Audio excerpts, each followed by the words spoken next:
Good afternoon, this is World at Noon. I am Sahid Arubisala. We begin with updates regarding the conduct of local government election in Ondo State. Less than a week to the scheduled local government election, the State Independent Electoral Commission has announced the postponement of the exercise across the 18 council areas. Chairman of the Commission, Dr. Joseph Aremo, declared at the Commission's headquarters in Akure that failure of all the political parties to submit the nominations of their candidate for the election informed the decision.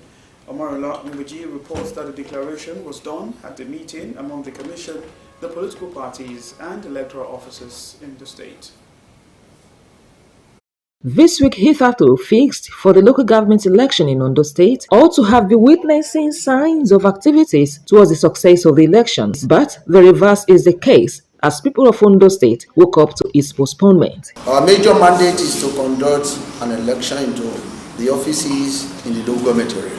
This meeting, initiated by the State Chairman Electoral Commission, Dr. Joseph Aremo, was to intimate stakeholders on the Commission's stand as regards the local government elections earlier scheduled for July 13. We find out that what we have is not compliance with the rules and regulations. Therefore, the Commission, having reviewed this, decided to come out with this position that the election is hereby postponed. And it's not rescheduled, postponed definitely. According to him, the postponement became necessary following the failure of political parties to submit their nomination forms and engage in the electoral processes. We invited the leadership of IPA to meeting to charge them adequately that the day fees for the poll is very much sacrosanct. And we also told them at the Commission that we were not going back. But quite unfortunate, as I speak, there's no single party that have complied. For us, no nomination, no valid nomination of candidates. Reacting, Chairman Inter-Party Advisory Commission, IPAC, Olaoluwa Adesanya, who spoke on behalf of all political parties in the state, confirmed that the parties deliberately boycotted the process. After our last meeting here, we went to our office and decided among us that no political party should submit any nomination form. Yes, we agreed among ourselves. We know you have the zeal to conduct free, fair, and credible elections. And we are going to support you when the time comes, but not now. We have agreed that the election can never be held or take place until we confirm some facts from Mr. Governor. The Commission announced to review its activities and communicate a new date in due course. Omariola Ngbeji, Osrc News. The Association of Nigerian Broadcasters on board has commended the management of Osrc over its effort at transforming the state-owned stations. The Ondo State chapter of the association, during a courtesy call to the state-owned media station, sought the collaboration of the management in upholding professionalism in the media industry. The chairman, Osrc, Mr. Kunle Adebayo, assured the group of the station's readiness to support initiatives that will strengthen media practice. The report. Members of the Association of Nigerian Broadcasters and Board are on a courtesy visit to Ondo State Redivision Corporation in Akure, led by the state chairman of the association, Mr. Oye Oyedotun. The body premised its visit on seeking collaboration with the state broadcast outfit and upholding professionalism in the media industry. Mr. Oyedotun noted that the association was formed with a mandate to stamp out quackery from the broadcast industry, commended Osrc management for efforts geared towards sustaining standard media practice. Osrc have been a rallying point for a very long time. It's a pace setter. He produced many of us. And I will say without mincing words that OSRC is the leader of leaders among the media houses in Ondo State. Not only in Ondo State, in Nigeria as a whole. The National General Secretary of the Association, Shola Bayishemore, said AMBOD will extend frontiers of media in Nigeria with OSRC as the key to the actualization. Our plan is to extend the frontiers of broadcasting. And don't let the chairman say, it consists of broadcasters all over Nigeria. And we should not just cut the gap, cut it off. Because the future is just staring at us. A lot of people are still going to be coming up in this field. And we believe that we need to come up with a body that will take care of the aspects of extending the frontiers and training and retraining of members. Chairman OSRC Kunle Adebayo assured of the station's readiness to collaborate the association, particularly in fulfilling the media's mandate to the people. The broadcaster must pass information, must educate, must teach, must enlighten. There's no difference between a broadcaster and a madman on the street if what the broadcaster is just doing is talking. But there is a whole lot of gains if you meet people, you listen to programs, and you can pick one or two things. We're going to make our news platforms available to support this novel. Rest assured at your beck and call, we will support you. If we don't support you, we lose. If we don't support you, our major responsibility to communicate to people who lose out. It's not easy to get people like this come together with all those lofty goals. If you lose them because of pride or whatever, you lose your mandate. So we have to work together. We work.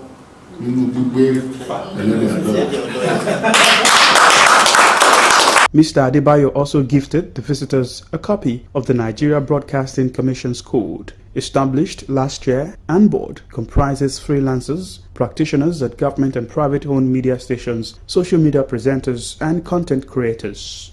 Sahid Aribisala, OSRC News.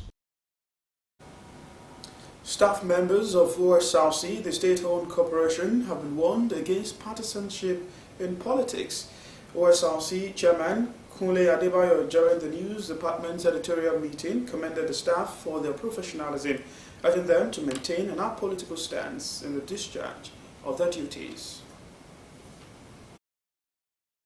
The editorial meeting of the News Department of OSRC is an avenue to reflect on its operations as well as project for the daily engagements and execution of its mandate to the people. This edition is, however, playing host to Director of Finance and Administration of OSRC TV, Segun Fadayomi, his Orange FM counterpart, Richard Odofin, who are representatives of the chairman, Mr. Kunle Adebayo. In the words of the chairman, Mr. Adebayo, they commended the staff, enjoining them to take ownership of the system and eschew the tag of aloofness. Mr. Adebayo warned the members of staff against partisanship in politics and intimated them on efforts to strengthen the security architecture of the corporation. But we want us to be very careful, do your job, and go home, please. Don't post anything on politics, please. In fact, the main reason why I've come here today is how to protect the system, this corporation. Of recent, we've been having challenges on security. If we do all the good works, and we're not secure, what do? The battle's chaos. For the past few months, we have had major security challenges, which is unheard of. Burglars have come to the station to cut away our essential professional equipment. This cannot be allowed to continue again. We have issued several memos, circulars to staff to own the system. Please eschew the toga of aloofness. No, I want no. It belongs to us. It's our own. You must protect what you have. Your friends, housemates who are trespassing in the corporation. to stay away. To stay away. If everybody is caught, you will pay the price, you will be shot. Again, it's important for staff too to please do your job. Don't ignore the politicians. The management also issued a warning to trespassers on the station's facility to stay away or risk sanctions. You have all the prerequisites, all the talents, all the skills to emerge and to excel wherever you are. But this is where we are today. And while we are here, we must ensure that we keep the image and we also the professionalism that we are known for, that we sustain it. So we have to concentrate on that. But security is everybody's concern. Let's be more and more careful and ensure that when we see something, we draw the attention of relevant authorities. He assured that OSRC Television, Orange FM and Alalaye 96.5 FM will continue to be alive to their responsibilities. Sahid Aribisala. The federal government has announced a 150-day duty-free import window for food commodities as it stepped up efforts to tackle rising inflation, which had impoverished many Nigerians. The government also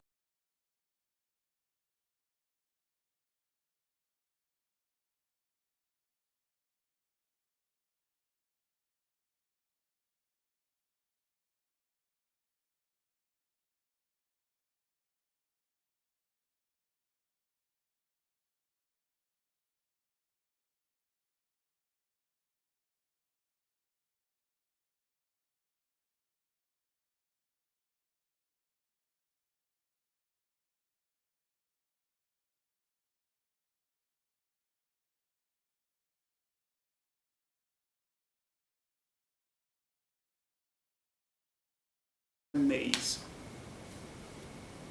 The Niger Delta Stakeholders Summit will hold in Port Harcourt, the state capital of Rivers State, tomorrow. At a press conference,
the National Union of Teachers has disclosed that only 12 out of the country's 30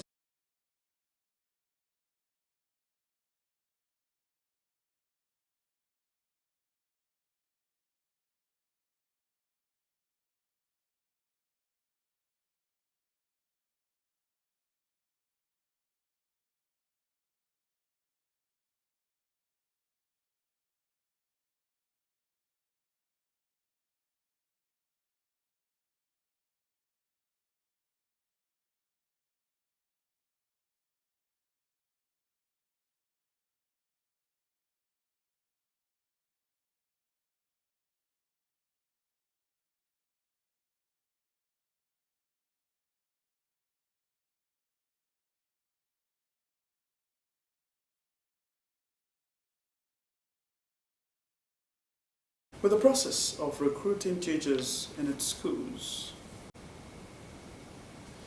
The Center for Crisis Communication has warned that the unresolved issues of minimum wage, the Kano Emirate tussle, and the political crisis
to take a decision on all the matters at hand, meet parties involved and resolve them once and for all.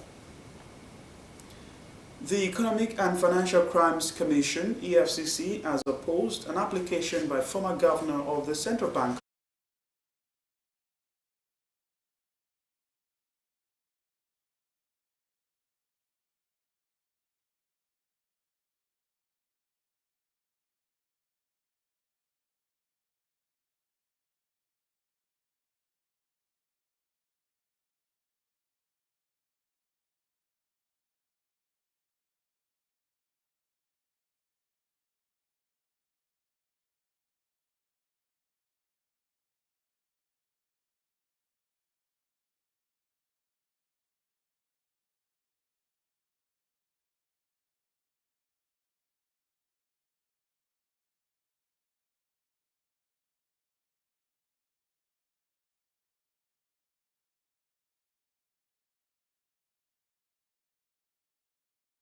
is facing trial in 3 separate cases before different judges.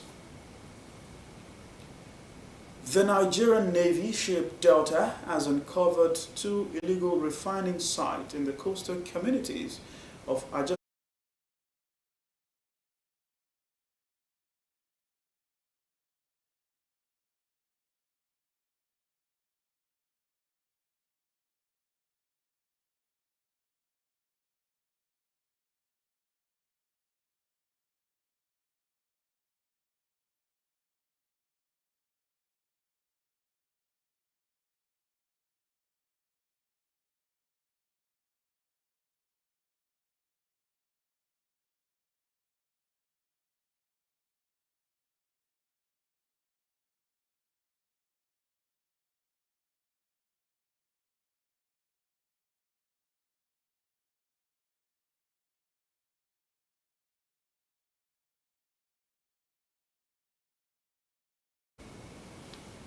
And now to Kenya.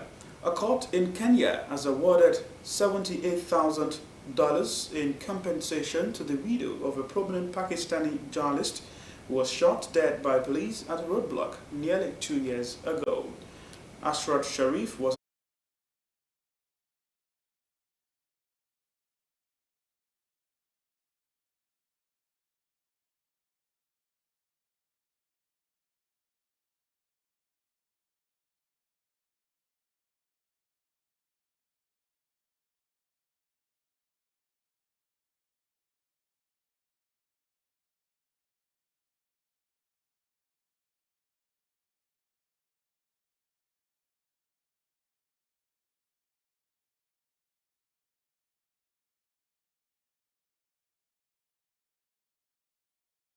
Siddiqui said it was a contract killing carried out on behalf of an unnamed individual in Pakistan. To France. France faced potential political deadlock after elections on Sunday threw up a hung parliament with the leftist alliance unexpectedly taking the top spot, but no group winning a majority. Voters delivered a major setback for Marine Le Pen's nationalist Eurosceptic national rally, which opinions poll had predicted would win the second round ballot, but ended up in the third spot, according to pollsters' projections. The results were also a blow for centrist President Emmanuel Macron, who called the snap election to clarify the political landscape after his ticket took a battering at the hands of the RN in European Parliament elections last month. Akintunde Akinshimola has the details. France was on course for a hung parliament on Sunday after a leftist alliance unexpectedly took the top spot ahead of the far right. Supporters of the left-wing New Popular Front cheered as a result of the second round of parliamentary elections were announced. The leftist alliance gathered the hard left, the Socialists and Greens. They were forecast to win up to 215 seats out of 577, according to pollsters' projection. These projections are usually reliable. At the headquarters for the far-right National Rally, or RN, the mood was far more somber, with early results placing them in third. Ahead of the vote, opinion surveys had projected the RN would win comfortably. But left and centrist alliances cooperated by pulling scores of candidates from three-way races in a bid to build a unified anti-RN vote. RN leader Jordan Bardella said France has been pushed into the hands of the far left and towards uncertainty. The result will divide parliament into three big groups, all with vastly different platforms and no tradition of working together. Green Party leader Marine Tondela said she was determined to keep the coalition alive. Social justice won tonight. Environmental justice has won. Tonight, the people won. And it's only just the beginning.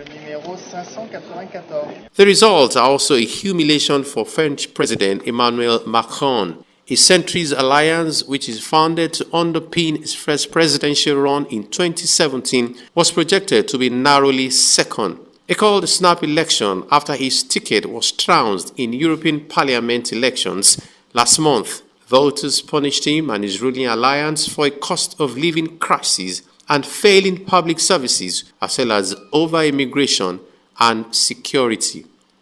Akintunde Akinshimola for Osrc News.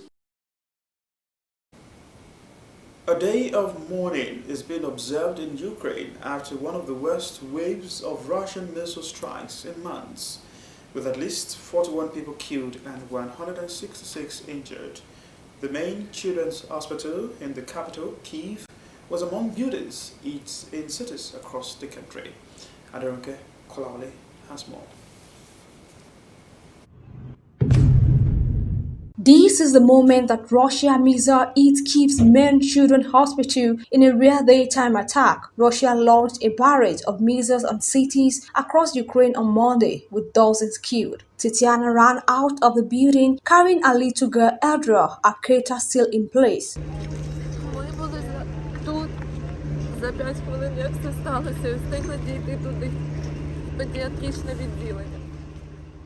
We came here 5 minutes before it all happened. We managed to get to the pediatric ward. I don't know, it is a nightmare. I don't even know if it was a missile hit or fragments of a missile. After the strike, hundreds of local residents flocked to the hospital, offering water and assistance. Vitlana and her husband Vladimir emerged from the hospital warm shelter. The 2-month-old baby was unharmed, but Chef Vitlana suffered cuts. My wife has come here. She drove here. Then it all started. My son began crying, so she did not go to the hospital. She ran to the bomb shelter instead. Then there was the explosion. The car is no more. But we are all okay. There was not enough time for the baby to get scared. But you see what's going on here. No words, even swear words, can describe it. But what matters most is that they are alive. Never mind the car. We'll buy a better one. All will be fine. Kyiv Mayor Vitaly Klitschko said emergency sirens workers could hear people under the rubble and were racing to save them. The attack on the capital was one of the largest of the war, he added.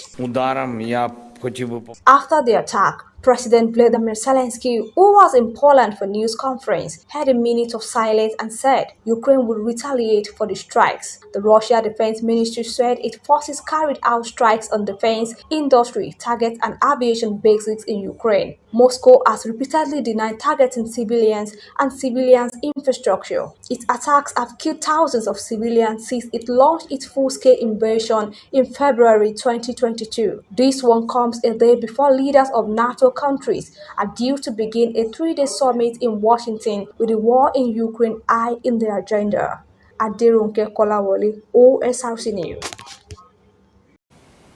Well, following that wave of attack, reactions coming from the United States of America, with U.S. President Joe Biden condemning a wave of Russian missile strikes that killed at least 38 people in Ukraine, as describing it as a horrific reminder of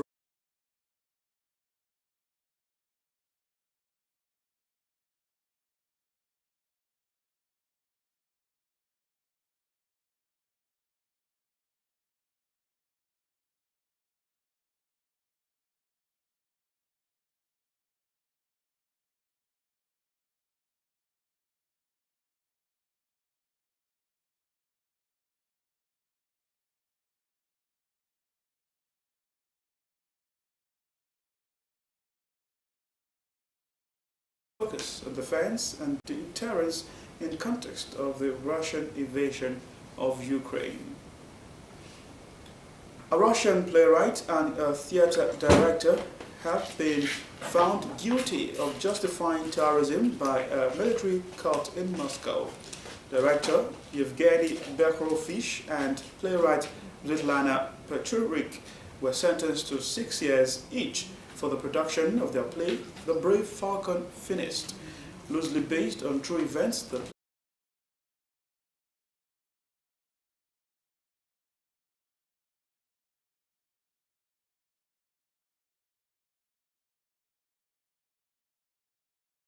held partly behind closed doors, the trial heightened alarm about freedom of expression in Russia among members of the country's artistic community. And with that story, we've come to the end of World at Noon. Thanks for watching. Good afternoon.